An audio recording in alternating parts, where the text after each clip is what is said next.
दिल्ली की सरकार चलने नहीं गिरने वाली है। कोलकाता में टीएमसी के मंच पर अखिलेश ने भरी हुंकार।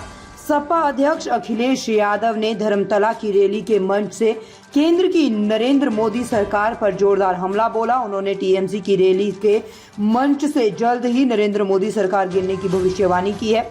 अखिलेश यादव अब राष्ट्रीय नेता की छवि को स्थापित करने में जुट गए हैं। समाजवादी पार्टी अध्यक्ष अखिलेश यादव ने धर्मतला की रैली में भाग लेते हुए केंद्र की नरेंद्र मोदी सरकार को आड़े हाथों लिया। तृणमूल कांग्रेस की ओर से आयोजित रैली में अखिलेश यादव ने नरेंद्र मोदी सरकार पर सीधा निशाना साधा। उन्होंने कहा कि नरेंद्र मोदी सरकार जल्द ही गिरने वाली है। ये सरकार कुछ दिन के लिए ही सत्ता में आई है। अखिलेश यादव ने मोदी सरकार पर हमला करते हुए कहा कि उन्होंने अपना विश्वास जनता पर से खो दिया है। अब उन्हें सत्ता में रहने का कोई अधिकार नहीं है। अखिलेश यादव इस रैली में लोकसभा चुनाव की परिणामों की चर्चा करते हुए भी दिखाई दिए। उन्होंने उत्तर प्रदेश के पश्चिम बंगाल में भाजपा के प्रदर्शन की चर्चा की। सपा अध्यक्ष ने कहा कि उत्तर प्रदेश और बंगाल की जनता ने भारतीय जनता पार्टी को बैकफुट पर धकेल दिया है।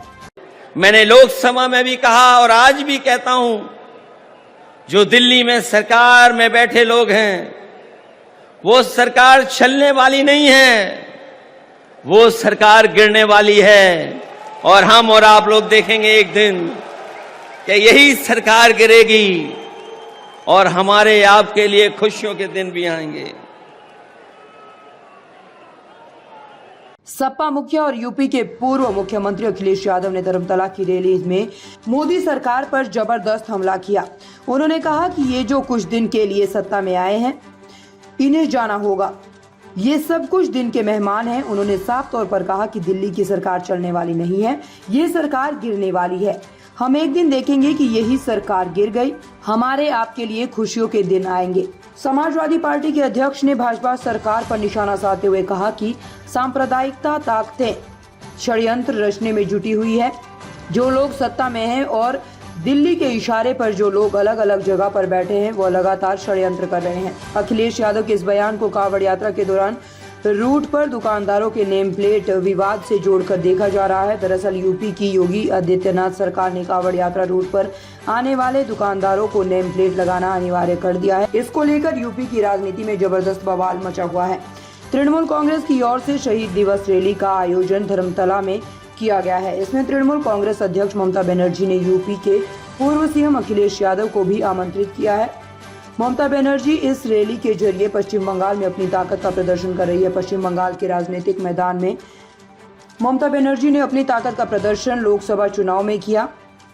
अब उनकी तैयारी विधानसभा चुनाव को लेकर शुरू हो गई है। अखिलेश यादव ने इस रैली में शिरकत कर केंद्र सरकार को निशाने पर लिया। अखिलेश ने रैली में आई भीड़ को संबोधित करते हुए कहा कि बंगाल में अपने बीजेपी को पीछे छोड़ दिया है। यूपी में भी आपके साथ मिलकर हमने बीजेपी को पचकनी दे दी है। दरअसल लोकसभा चुनाव में समाजवादी पार्टी और तृणमूल कांग्रेस मिलकर यूपी में चुनाव मैदान में उतरी थी। यूपी की भदोही लोकसभा सीट गठबंधन के तहत सपा ने तृणमूल कांग्रेस को दी थी। हालांकि इस सीट पर सपा टीएमसी गठबंधन के उम्मीदवार को जीत नहीं मिल पाई।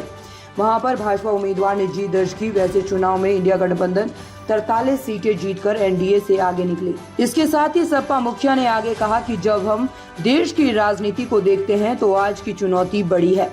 सांप्रदायिक ताकतें षड्यंत्र रच रही है। जो सत्ता में लोग हैं और दिल्ली के इशारे पर जो लोग अलग अलग जगहों पर बैठे हैं, वो लगातार षड्यंत्र कर रहे हैं। जनसभा को संबोधित करते हुए उन्होंने कहा कि बंगाल में आपने भाजपा को पीछे छोड़ दिया, उत्तर प्रदेश ने भी आपके साथ मिलकर भाजपा को पीछे छोड़ा है। वहीं अखिलेश यादव ने टीएमसी की शहीद दिवस पर एक पोस्ट भी किया है, जिसमें उन्होंने लिखा है कि जुल्म की खिलाफत में जो जान दांव पर लगाते हैं, वो इतिहास में शहीदों की तरह याद किए जाते हैं। आज का दिन समर्पित कार्यकर्ताओं की शहादत को याद करने का है, लेकिन आंख में आंसू लाकर